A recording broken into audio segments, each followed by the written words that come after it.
Hi friends, Chandrasekhar again.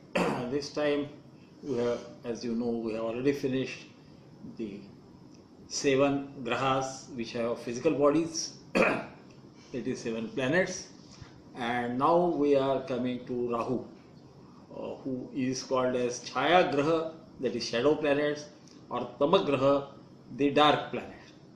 Dark because he is only seen when there is eclipse and he manifests as a shadow on sun or moon.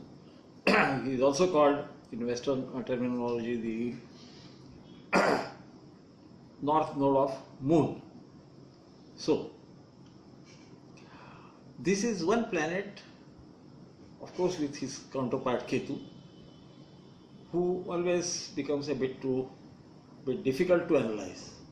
How is he described in the Navagraha Stotra? He is called Ardhakayam Mahaviryam Chandraditya Vivardhanam Sihika Garba Sambhutam Tam Namami Rahum Tam Pranamamyaham. So, what is being told is he has half body, he is extremely valorous, Virya is valorous, one who is great as a fighter and all those things. Then he is born from Sihika. Sihika was one name of one of the, you can say, demoness or mother of Daitya, the female species of Daitya, that which is not Deva or Sura is always called Asura or Daitya, because both things are only diametrically opposite tendencies from the same, I can call it mind, you can call it anything you want, because for both the husband is Kashyapa Rishi and one wife is called Aditi, from which Aditya and the Devas are said to be born, and another is called Diti, from whom the Daityas, or what we call as Asuras or demons, are born. So there are only two different tendencies, and what we see here is, the story goes that at the time of churning of the sea, from which some say 13 gems came out, and the Devas could not do it themselves, so they requested the Daityas, the demons, to help them, and so the great Meru Parvat itself became the churn, one of the forms of Lord Vishnu in tortoise form became the fulcrum, and then the great Naga Vasuki became the churning rope, and this was twisted around the Parvat, the mountain, and they started churning it. Now Devas, being smart, asked Daityas to be on the side of the great snake, saying that you are so powerful, you cannot be at the feet of anybody, and these people being simpletons, as most of the fighters are anyway, and they went to that side. He started throwing poison at them and so on and so forth. Then many things were found out of them. They were distributed. Last came the Amruta, the nectar of life, which keeps one always alive, one doesn't get death. And so when the there was huge discussion about who should have it, because most of the gems were taken away by the gods. See, so what happened was, even Lakshmi, the goddess of wealth, came out of it, and it was also taken by gods. Moon came out of it, who was taken up by Shiva, and so on and so forth. So let us not go into that. But then what happened is, at the time of distribution, the Devas decided to receive these, because everybody sat in a line, and so Lord Vishnu came in the form of a beautiful damsel called Mohini and said, "Why do you fight amongst yourselves? I will serve you." And he started serving the Devas first, and only Rahu understood there is something wrong. So he assumed form of Devas and sat in the same line. And then, as the story goes, it is Sun and Moon who could understand that, and so they told Vishnu, or indicated to him, that this is not Deva, this is some Daitya and Rahu, and then Vishnu is said to have cut off his head Vishnu had given him the nectar. He drank it, Rahu, and his head was cut off by Vishnu, and so as the proverb goes, the Amrita drop had gone through him. But before it could take effect, the head was cut off. That was cut off in two parts. One was the head, called Rahu. Another is the torso, which is known as Ketu, the south node of moon. And since they had taken up the Amrita, they were immortals. And then the story goes that since their plan was revealed by sun and moon, luminaries are always knowledge, so you have to understand the iconography in it. Rahu and Ketu are always, Ketu is trying to find his head to join with Rahu. Rahu is after sun and moon to gobble them up. And so every time there is eclipse, they say Rahu has gobbled, sun or moon. And because he is only head, he doesn't have a body, it doesn't stay there, and the sun or moon escapes and the eclipse is broken. So this is a beautiful story. But here we can understand many things about Rahu. See, Rahu is half body, but he is very valorous. So don't understand. Normally people say Rahu is bad and all that, and he's said to be like Shani. He has many characteristics of Shani, Saturn. He also has a large footprint, about 18 months in a Rashi. So his effect is certainly there. But you see, he created an illusion. He started looking like, initially Rahu was one, and then he was cut off, so he became Rahu and Ketu. And so they have different tendencies. And then they are explained in different fashion. On religious area, they say he is desire and Ketu wants moksha and all those things. So let us not go into that. That is a different issue. We restrict ourselves to astrological principles. So what is Rahu? Rahu rules over lead. See, he is like Saturn. Saturn rules over iron, coal, gas, etc. I have not told it in earlier lecture on Saturn because I have to see to the length of the video so that one doesn't get tired or bored with it.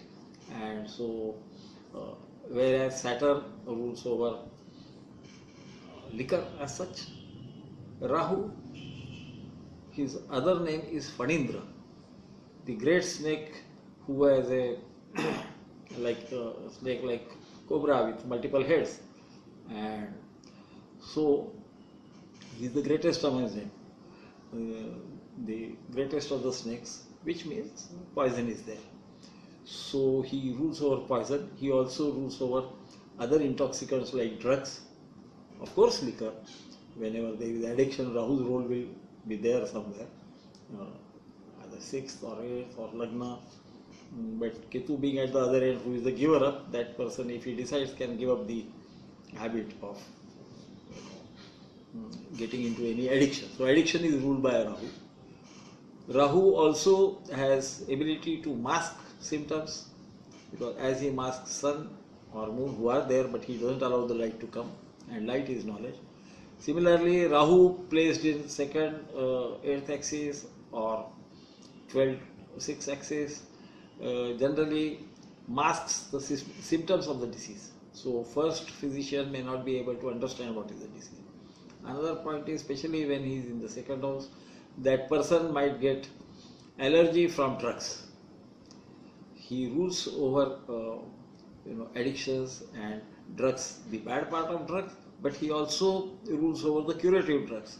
And many drugs are called the Schedule L poison or Schedule H poison, something like that. They are supposed to be poison, but they can also cure. So Rahu has both the sides. And in that case, it is better to change the pathy. If you are using, allopathy, go to homeopathy or change the doctor, and then only the real symptoms would be known. Rahu is said to stay in Valmika, ant holes. So what is there? There is all, see, in ant hole, generally there is water at about 100 feet from the surface of the ant hole. And that is why snakes enter it, to get water. So Rahu has a tendency to go deep into things. So he is suspicious by nature. He was suspicious in case of Mohini. He thought that this is not Mohini, this is perhaps Lord Vishnu trying to rob us of our share of Amrita, the nectar. So the iconography and the effects of Graha are all converging if you can look at it. His dress is multicolored because see that is illusion. See, you can't have a single color for Rahu. That is what is being said.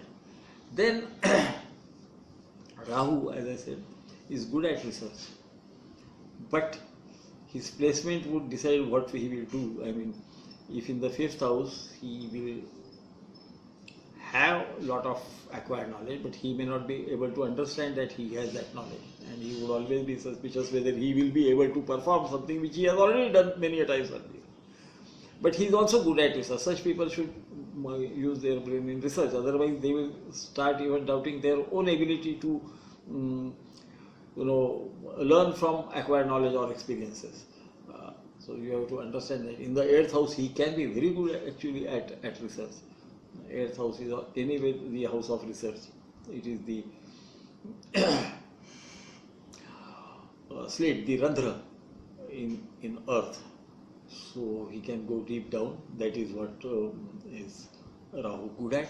So, but you have to understand from the same thing that with any planet he takes away the strength of that planet and he can express himself. So for Rahu to give results he needs some planet there. In case of Dashas he needs to be in some bhava to give results of those bhava. He doesn't have his own results. Whenever he is alone he can give results of the bhava as well as of Saturn. The great saying is Mandavata Rahu, Kujavata Ketu. Rahu is almost like Saturn, but not Saturn. Ketu is almost like Mangal, that we will talk in the lecture on Ketu, but not Mangal, not Mars. So they have certain characteristics. The slowness, the thoughtfulness, thinking deep. Rahu is the great person who is suspicious. He rules over, in the text it says Buddha, it says Mlecha. So anybody of a distinctly different culture from the Jataka would be represented by Rahu. So Rahu is also a thief. He is somebody who deceives people, but he is also a farmer. So you have to use that information about Rahu with a bit of logic. Like Rahu in the 10th house can indicate either that the person's reputation is illusion. It can be, you think it is good, it might be bad. You think it is bad, it might be good. That is what illusion is about. And remember that the 10th bhava, as we have seen in the lecture on 10th bhava earlier, is the bhava of throne. So such people can get elected in democracies specifically, in areas where most of the electorate are representative of Rahu. So people of different culture, people who are from slums, people of different religion, all that is represented by Rahu. So such people are likely to win if they contest election from such constituencies. With Saturn it will be only people of a low level, low income group, but here it could be even people indulging in illegal activities, because illegal activities are also ruled by Rahu. So, but will it always be illegal? No, it can also be good research. It can be something good for the society. It can be some drug which is supposed to be poison but is not. That is what Rahu is all about. And having understood this, then we can think why he is like Saturn. Both have ability to think deep. Rahu has additional part of suspicion there. Remember, Rahu by himself gives results of Saturn, but with other planets, he doesn't allow that planet to express itself. Rahu himself will give results of that planet. This also happens in Dashas. Rahu occupying any bhava will give results of that bhava lord. Also of Saturn, as we see, he is akin to Saturn, but he is not Saturn. So whereas Saturn rules, iron, he rules lead. Lead, you have heard of lead poisoning certainly, and whereas iron can be used as a supplement to fortify the red blood cells, Rahu can give poisoning. But sometimes remember that poison is also good. It is also used as cruelty. So in right proportions it is good. Rahu's suspiciousness turn to research is extremely good. In many great researchers' charts, you will find Rahu playing a role, either in the 5th house or 8th house, or whatever area he has researched in. So there is no need to be scared of Rahu. As in case of Saturn, you don't have to be scared of. You have to use how to use that energy. So, see, like Mars occupying the 10th bhava can indicate somebody in army, but if there is Rahu, he can be in the intelligence side of the armed forces, not necessarily the fighting wing of it. And this is Rahu. I hope I have been able to explain the concept of Rahu, because my lectures, the idea is to make one understand the concept. Rahu is, you can understand why he is changeable when Earth comes between Sun and Moon. You see there is eclipse of Moon. When Moon comes between Earth and Sun, we see the eclipse of Sun. Now Moon is satellite of Earth, so he has a tertiary effect on Earth. And so Rahu is primarily, you can consider Rahu to be Earth and our mind, because Moon is Karaka for mind. So that is why it is difficult to understand him. We can't understand our own mind, we can't understand our own self. And that is why I generally consider Rahu not to have any aspect. And that is also made very clear in Laghu Parashari and even Parashara Shlokas when he talks about the Dashas, when he talks about all planets having 7th house aspect, and Saturn, Jupiter and Mars having additional 2 aspects. But it is a matter of opinion, and every astrologer has his own opinion. Some go by the saying of Sutamadana Navante Purna Drushti Tamasya, so in 7th, 5th and 9th, Rahu aspect by full aspect, because other planets have smaller aspects, as you can see in any standard text. That happens with every planet. But I personally don't consider aspects of Rahu. So this is the great Rahu. Don't be afraid of him, understand how to use him, use his investigative capacity, try to control his suspicious nature, because he can be suspicious of anybody. In Lagna he can be even suspicious of himself, or his personality cannot be understood by people.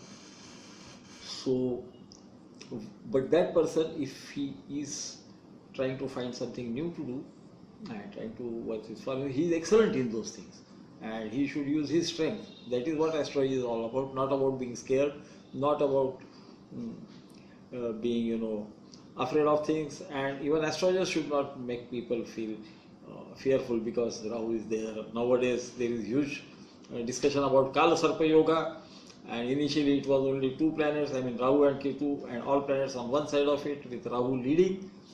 Nowadays there are, now here there are 144 types of Kala Sarpa Yoga. There is no basic support to it in the classics, and by classics I mean those which are given by the Pravartakas like Parashara, Marichi, Lomash, Purvash and so on. You can find it out in the regular course of your study of the classics, and I advise all astrologers to study classics. I have also written a book called Vedic Astrology Demystified, and I have also written a commentary on Laghu and Madhya Parashari. You can read all of them, but you must first read the classics to understand what the sages thought about it, because those words, those Sanskrit words have great importance. Like when Ardhakayam, so see, if you are half, then you have to use somebody else's body to become full. So even that Ardhakayam, though it has the one background is the story of his head being cut and his body being cut into 2 pieces, one being Rahu and another Ketu. There is also another meaning to it, that he needs something to express himself. So he needs sun to express himself. He needs moon to express himself. That is when you see Rahu. At all other places, it is the logical, travel that we assume. We assume it to be moving in a certain speed. So we say 18 months time it takes to complete the zodiac, And remember that the sages have said Sadaiva Vakrina Daitya Surya Chandra Shikhar Goyataha. So they were very clear that Rahu and Ketu are always retrograde, which means mean node. Unfortunately, nowadays it is more true nodes which are used by many, but I don't have any objection to that. It is their decision how to use them. But remember that true nodes move forward and backwards, and even that is not a true movement because there is other things involved. Those who know astronomy will know that even true nodes are only partially true. They are not true because there is no shadow there. This is all again imagination. We take into consideration the nutation and then find the true node position. So my friends, once again I will take your leave. Next and the last lecture in this series will be on Ketu, and as usual, do let me know your opinion. I learn from your opinion, I learn from your reactions, good or bad, it's fine, I get to learn. So it is not as if I am imparting knowledge, I also learn from your reactions, whether I am on the right track, whether I am telling things which are not generally understood. I don't tell things out of my own, I have not created the science, I owe it to our sages. I only give my interpretation of how to look at it. So, my dear friends, thank you once again and see you at the last lecture on Ketu. Also, let me know in the meanwhile anything else that you would like me to talk about. Let it not be a complex subject because in the time frame allowed on a rather which is right for a YouTube lecture, that is what I can, I would be comfortable with because I speak extempore. You must have seen that I don't say things in the same order as in earlier lectures or whatever or in the next lectures because I like to speak extempore. That is what is my habit. I can't read a script and talk to you. I prefer to rely on my understanding of the subject rather than on these small nitty-gritties. And about the exaltation science and debility science of both the nodes, I will speak in the next lecture on Ketu. So thank you again. See you in the next lecture.